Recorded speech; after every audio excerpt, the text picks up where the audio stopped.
ಪಿಂಚಣಿ ಹಣ ತುಂಬ ಅಂದರೆ ತುಂಬ ಜನ ಕಮೆಂಟ್ ಮಾಡಿದರು ನನಗೆ. ಪಿಂಚಣಿ ಹಣ ಬರ್ತಾ ಇಲ್ಲ, ಸರ್ಕಾರ ಏನಿಲ್ಲಿ ನಮಗೆ ಪಿಂಚಣಿ ಹಣ ನಯಾ ಪೈಸೆ ಕೂಡ ಪೇ ಮಾಡ್ತಾ ಇಲ್ಲ, ಅಂದರೆ ನಮ್ಗೆ ಹಣ ಹಾಕ್ತಾ ಇಲ್ಲ, ಪಿಂಚಣಿ ಹಣ ಹಾಕ್ತಾ ಇಲ್ಲ. ಅಂದರೆ ಎಲ್ಲರೂ ಕೂಡ ಕೇಳ್ತಾ ಇರುವಂಥದ್ದು ಪಿಂಚಣಿ ಹಣ ಬರ್ತಾ ಇಲ್ಲ, ವೃದ್ಧಾಪ್ಯ ವೇತನ ಬರ್ತಾ ಇಲ್ಲ ಅನ್ನುವಂಥದ್ದು ಎಲ್ಲರೂ ಕೂಡ ಹೇಳ್ತಾ ಇರುವಂಥದ್ದು. ಏನು ಮಾಡಬೇಕು ಇದಕ್ಕೆ ಸೊಲ್ಯೂಷನ್ ಆದರೂ ಏನು, ಅಂದರೆ ಈಗ ನಮಗೆ ಪಿಂಚಣಿ ಹಣ ಬರ್ತಾ ಇಲ್ಲ ಅಂದ ತಕ್ಷಣ ನಾವು ಏನು ಮಾಡಬೇಕು ಅನ್ನುವಂಥದ್ದನ್ನು ಒಂದಿಷ್ಟು ಜನ ಕಮೆಂಟ್ ಮಾಡಿದ್ರಿ. ನಾನು ನಿಮ್ಗೆ ಸಿಂಪಲಾಗಿ ಹೇಳ್ತೀನಿ ಕೇಳಿ. ಪಿಂಚಣಿ ಹಣ ಅಂತಂದರೆ ಏನು, ದಯವಿಟ್ಟು ಕಮೆಂಟ್ ಸೆಕ್ಷನಲ್ಲಿ ತಿಳಿಸಿ. ಪಿಂಚಣಿ ಹಣ ಅಂತಂದರೆ ನಾನೇ ಹೇಳ್ತೀನಿ ಕೇಳಿ. ವೃದ್ಧಾಪ್ಯ ವೇತನ, ಯಾರು ರಿಟೈರ್ಡ್ ಆಗಿದ್ದಾರೆ, ಅದು ಗೌರ್ಮೆಂಟ್ ಕೆಲಸ ಆಗಲಿ ಯಾವುದೇ ಆಗಲಿ, ನೀವು ರಿಟೈರ್ಡ್ ಆಗಿದ್ದಾರೆ ಅಂದರೆ ಗೌರ್ಮೆಂಟ್ ಕೆಲಸ ಆದರೆ ಮಾತ್ರ, ಸರ್ಕಾರದಿಂದ ಬರುವಂಥದ್ದಲ್ಲ. ಗೌರ್ಮೆಂಟ್ ಕೆಲಸ ಆಗಿದ್ದರೆ, ಅದರಲ್ಲಿ ರಿಟೈರ್ಡ್ ಆಗಿದ್ದರೆ ನಿಮ್ಗೆ ಪೆನ್ಷನ್ ಹಣ ಬರುತ್ತೆ. ಅದಾದಮೇಲೆ 60 ವರ್ಷ ಯಾರಿಗೆ ದಾಟಿರುತ್ತೆ ಅವರಿಗೆ ಪೆನ್ಷನ್ ಹಣ ಬರುತ್ತೆ. ಅದನ್ನು ಪೆನ್ಷನ್ ಹಣ ಅಂತಾರೆ. ಅದು ಯಾಕೆ ಬರ್ತಾ ಇಲ್ಲ ಅಲ್ವಾ? ಇದು ತುಂಬ ಜನರ ಒಂದು ಕನ್ಸರ್ನ್. ಅಂದರೆ ಒಂದಿಷ್ಟು ಜನರಿಗೆ ಪ್ರಾಬ್ಲಮ್ ಆಗ್ತಾ ಇರುವಂಥ ದೊಡ್ಡದು ಇದೇ ಪ್ರಾಬ್ಲಮ್, ದೊಡ್ಡ ಪ್ರಾಬ್ಲಮ್. ಅಯ್ಯೋ ನಮ್ಗೆ ಪೆನ್ಷನ್ ಹಣ ಬರ್ತಾ ಇಲ್ಲ, ಅಯ್ಯೋ ನಮ್ಗೆ ಪೆನ್ಷನ್ ಹಣ ಬರ್ತಾ ಇಲ್ಲ, ಅಯ್ಯೋ ನಮ್ಮ ಪೆನ್ಷನ್ ಹಣ. ಎಲ್ಲರ ಬಾಯಲ್ಲೂ ಕೂಡ ಇದೇ ಪ್ರಾಬ್ಲಮ್. ಅಯ್ಯೋ ನಮ್ಮ ಪೆನ್ಷನ್ ಎಲ್ಲರ ಒಂದು ಬಾಯಲ್ಲೂ ಕೂಡ ಇದೇ ಅಂದರೆ ಎಲ್ಲರೂ ಕೂಡ ಹೇಳ್ತಾ ಇರುವಂಥದ್ದು ಇದೆ. ಪೆನ್ಷನ್ ಹಣ ಬರ್ತಾ ಇಲ್ಲ ಅನ್ನುವಂಥದ್ದು. ಯಾಕೆ ಇಲ್ಲಿ ಪ್ರಾಬ್ಲಮ್ ಆಗ್ತಾ ಇರುವಂಥದ್ದು ಆದರೂ ಏನು ಹೇಳ್ತೀನಿ ಕೇಳಿ.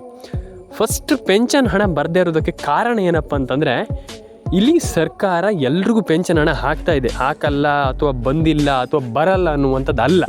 ಆದರೆ ಪೆನ್ಷನ್ ಹಣ ಯಾಕೆ ತುಂಬ ಜನರಿಗೆ ರಿಲೀಸ್ ಆಗ್ತಾ ಇಲ್ಲ, ಪೆನ್ಷನ್ ಹಣ ಬರ್ತಾ ಇಲ್ಲ ಅಂತಂದರೆ ಒಂದು ಕಾರಣ ಇದೆ. ಏನಂತಂದರೆ ಇಲ್ಲಿ ಸರ್ಕಾರ ರೀಚೆಕಿಂಗ್ ಮಾಡ್ತಾ ಇದೆ.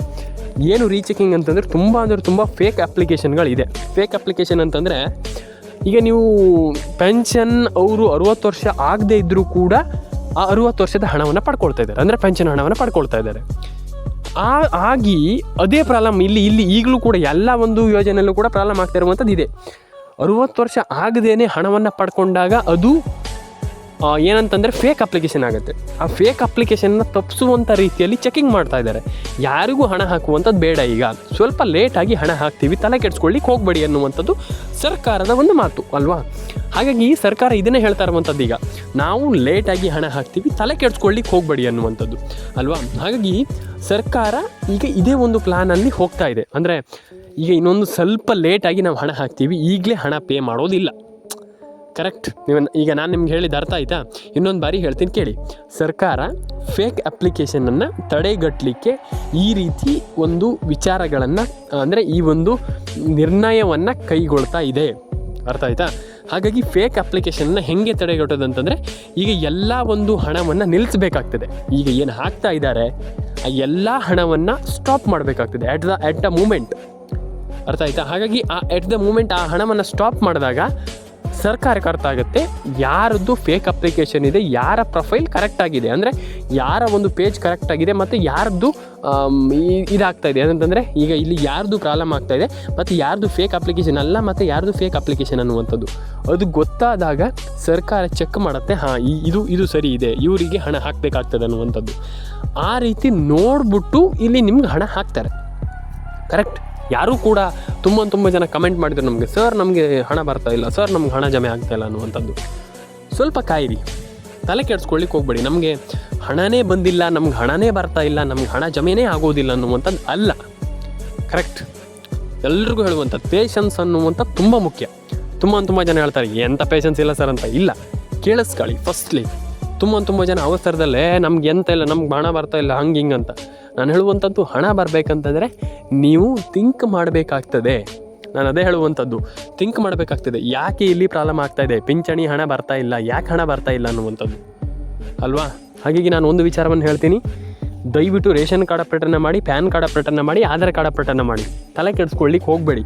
ನಮ್ಗೆ ಹಣ ಜಮೆ ಆಗ್ತಾ ಇಲ್ಲ, ನಮ್ಗೆ ಹಣ ಬರ್ತಾ ಇಲ್ಲ, ಎಕ್ಸೆಟ್ರಾ ತಲೆನೇ ಕೆಡಿಸ್ಕೊಳ್ಳಿಕ್ಕೆ ಹೋಗಬೇಡಿ. ಎಲ್ರಿಗೂ ಹಣ ಜಮೆ ಆಗುತ್ತೆ, ತಲೆ ಕೆಡಿಸ್ಕೊಳ್ಳಿಕ್ಕೆ ಹೋಗಬೇಡಿ. ಮತ್ತೊಮ್ಮೆ ಹೇಳ್ತೀನಿ ಕೇಳಿ, ತಲೆ ಕೆಡಿಸ್ಕೊಳ್ಳಿಕ್ಕೆ ಹೋಗಬೇಡಿ. ಅರ್ಥ ಆಯ್ತಾ? ಎಲ್ರಿಗೂ ಹಣ ಜಮೆ ಆಗಿ ಅಷ್ಟೇ ನಾನು ಹೇಳುವಂಥದ್ದು. ಆ್ಯಂಡ್ ಯಾರ್ಯಾರ ಅಕೌಂಟಿಗೆ ಹಣ ಜಮೆ ಆಗಿಲ್ಲ ದಯವಿಟ್ಟು ಬಂದುಬಿಟ್ಟು ಕಮೆಂಟ್ ಮಾಡಿ. ನಿಮ್ಮ ಅನಿಸಿಕೆ ನಮಗೆ ತುಂಬ ಮುಖ್ಯ. ಆ್ಯಂಡ್ ಪ್ಯಾನ್ ಕಾರ್ಡ್ ಅಪ್ಡೇಟ್ ಆಗಿಲ್ಲ ಅಂದರೆ ಮಾಡಿ, ಆಧಾರ್ ಕಾರ್ಡ್ ಅಪ್ಡೇಟನ್ನು ಆಗಿಲ್ಲ ಅಂದರೆ ಮಾಡಿ. ಪ್ರತಿಯೊಂದು ಅಪ್ಡೇಟನ್ನು ಮಾಡಿ. ನಾನು ಹೇಳುವಂಥದ್ದು ಇಷ್ಟೇ, ಪ್ರತಿಯೊಂದು ಅಪ್ಡೇಟನ್ನು ಕೂಡ ಮಾಡಿ. ಎಲ್ರಿಗೂ ಒಳ್ಳೆಯದಾಗಲಿ, ಎಲ್ಲರ ಅಕೌಂಟಿಗೆ ಹಣ ಜಮೆ ಆಗಲಿ ಅಂತ ಹೇಳಲಿಕ್ಕೆ ಇಷ್ಟಪಡ್ತೇನೆ. ಕಮೆಂಟ್ ಬಾಕ್ಸಲ್ಲಿ ಬಂದುಬಿಟ್ಟು ಕಮೆಂಟ್ ಮಾಡಿ. ಲೈಕ್ ಮಾಡಿಲ್ಲ ಅಂದರೆ ಲೈಕ್ ಮಾಡಿ, ಶೇರ್ ಮಾಡಿಲ್ಲ ಅಂದರೆ ಶೇರ್ ಮಾಡಿ. ಆ್ಯಂಡ್ ಸಬ್ಸ್ಕ್ರೈಬ್ ಮಾಡಿಲ್ಲ ಅಂತ ದಯವಿಟ್ಟು ಸಬ್ಸ್ಕ್ರೈಬ್ ಮಾಡ್ಕೊಳ್ಳಿ. ಯಾಕಂತಂದರೆ ತುಂಬ ಜನ ಸಬ್ಸ್ಕ್ರೈಬ್ ಮಾಡ್ತಾ ಇಲ್ಲ. ದಯವಿಟ್ಟು ಸಬ್ಸ್ಕ್ರೈಬ್ ಮಾಡಿ. ನಾನು ಮತ್ತೊಮ್ಮೆ ಹೇಳ್ತೀನಿ ಕೇಳಿ. ಹಾಗಾಗಿ ಯಾರು ಕೂಡ ಅಯ್ಯೋ ನಮ್ಗೆ ಆಗ್ತಾಯಿಲ್ಲ, ನಮ್ಗೆ ಹಣ ಬರ್ತಾಯಿಲ್ಲ, ನಮ್ಗೆ ಅದಾಗ್ತಾಯಿಲ್ಲ ಇದಾಗ್ತಾಯಿಲ್ಲ, ಬೇಡ. ಎಲ್ರಿಗೂ ಹಣ ಜಮೆ ಆಗುತ್ತೆ. ಆ್ಯಂಡ್ ಪೆನ್ಷನ್ ಹಣ ಸ್ವಲ್ಪ ಲೇಟ್ ಆಗುತ್ತೆ, ತಲೆ ಕೆಡಿಸ್ಕೊಳ್ಳಿಕ್ಕೆ ಹೋಗ್ಬೇಡಿ. ಅಯ್ಯೋ ನಮಗೆ ಪೆನ್ಷನ್ ಹಣನೇ ಜಮೆ ಆಗ್ತಾಯಿಲ್ಲ, ಬೇಡ, ಬರುತ್ತೆ, ತಲೆ ಕೆಡಿಸ್ಕೊಳ್ಳಿಕ್ಕೆ ಹೋಗಬೇಡಿ. ಅರ್ಥ ಆಯ್ತಾ? ಹಾಗಾಗಿ ಜಾಸ್ತಿ ಏನೋ ನಮ್ಗೆ ಹಣನೇ ಬರ್ತಾ ಇಲ್ಲ, ನಾನು ಒದ್ದು ಮಾಡಿಬಿಡ್ತೀನಿ, ನಂಗೆ ಅಯ್ಯೋ ನಮಗೆ ಅದಾಗ್ತಾ ಇಲ್ಲ, ಎಂಥದ್ದು ಮಾಡುವಂಥದ್ದು ಬೇಡ. ಸಿಂಪಲ್ಲಾಗಿ ವೆಯ್ಟ್ ಮಾಡಿ ಅಷ್ಟೇ. ಎಲ್ಲದಕ್ಕೂ ತಾಳ್ಮೆ ಅನ್ನುವಂಥದ್ದು ತುಂಬ ಮುಖ್ಯ. ನಿಮಗೆ ಏನೋ ಒಂದು ಕೋಟ್ ಇದೆಯಲ್ಲ, ನಿಮ್ಗೆ ಎಷ್ಟೇ ಟ್ಯಾಲೆಂಟ್ ಇರಲಿ ಏನಿರಲಿ, ಒಂದು ಹಿಡಿಯಷ್ಟು ತಾಳ್ಮೆ ಇರಬೇಕು ಅಷ್ಟೇ. ತಾಳ್ಮೆ ಅನ್ನುವಂಥ ತುಂಬ ಮುಖ್ಯ. ನೀವು ಕಾಯುವಂಥ ಒಂದು ಪೇಷನ್ಸ್ ಇದ್ದರೆ ಲೈಫಲ್ಲಿ ಏನು ಬೇಕಾದರೂ ಮಾಡ್ಬೋದು. ಪೆನ್ಷನ್ ಹಣ ಅಂತಲ್ಲ, ಎಲ್ಲ ವಿಚಾರದಲ್ಲೂ ಏನು ಬೇಕಾದರೆ ಮಾಡ್ಬೋದು. ನಾನು ಹೇಳ್ತೀನಲ್ಲ, ಕಾಯುವಂಥ ಪೇಷನ್ಸ್ ಇರಬೇಕು, ತಾಳ್ಮೆ ಇರಬೇಕು ಅಷ್ಟೇ. ಎಲ್ರಿಗೂ ಒಳ್ಳೆಯದಾಗಲಿ ಅಂತ ಹೇಳ್ತಾ ಸಿಗೋಣ ಸ್ನೇಹಿತರೆ. ನೆಕ್ಸ್ಟ್ ವಿಡಿಯೋದಲ್ಲಿ ಕಮೆಂಟ್ ಮಾಡ್ಕೊಳ್ಳಿ, ನಿಮ್ಮ ಅನಿಸಿಕೆ ಏನಿದ್ದರೆ ತಿಳಿಸ್ಕೊಡಿ ಅಂತ ಹೇಳ್ತಾ ಲೈಕ್ ಮಾಡಿ, ಶೇರ್ ಮಾಡಿ, ಕಮೆಂಟ್ ಮಾಡ್ಕೊಳ್ಳಿ. ಸಿಗೋಣ ಸ್ನೇಹಿತರೆ ನೆಕ್ಸ್ಟ್ ವಿಡಿಯೋದಲ್ಲಿ. ಎಲ್ರಿಗೂ ಒಳ್ಳೆಯದಾಗಲಿ ಸ್ನೇಹಿತರೆ.